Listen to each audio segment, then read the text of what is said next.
The Lengthen-Shorten tool is one of the many functions of Dibac that can be simple and very powerful at the same time. This tool will let me extend or shorten any walls or lines of my project. One of the many advantages of working with this tool to modify walls and lines is that after using it, those objects will still be a single entity. Let's see what we can do with this tool and what we must take into consideration. I click on the Lengthen-Shorten icon and then click around the endpoint of this wall. Now I can indicate where I want to extend it to.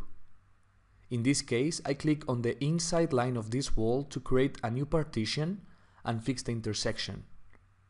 Of course, I could do the inverse process. I can click around the end of this wall and shorten it to whatever I please. I can also do this process by typing a numerical value.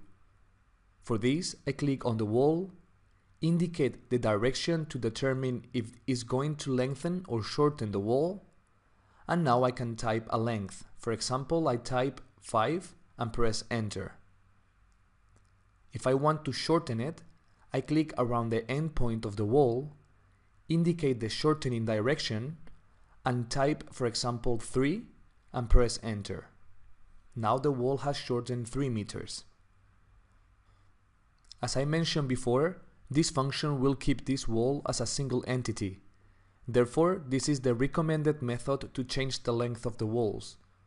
This way, we keep all the walls as single objects and won't have restrictions or limitations when inserting the joineries.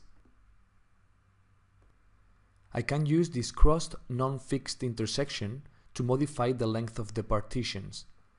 For example, I click on the end of this wall and then click on the right side of the vertical partition. This way the horizontal wall will shorten to the indicated reference line and will automatically fix the intersections and trims. I can keep playing around with this tool and then take it to the right side of this wall to complete the intersection. The Lengthen-Shorten tool cannot be used to delete walls or lines. By deleting, I refer to shortening a wall or line to a measurement equal to 0. For this, you can use the erase tool instead.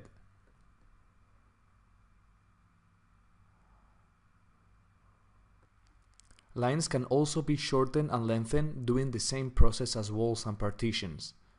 We can fit these lines inside the geometry in many different ways with Dibac. One of them is using the Shorten Lengthen tool in both ends of the lines.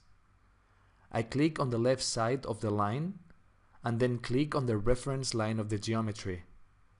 Then I click on the right side of the line and click on the reference line of the object. I can repeat this process with other lines of the geometry to try different combinations. Once you get used to it, this tool will save you lots of time.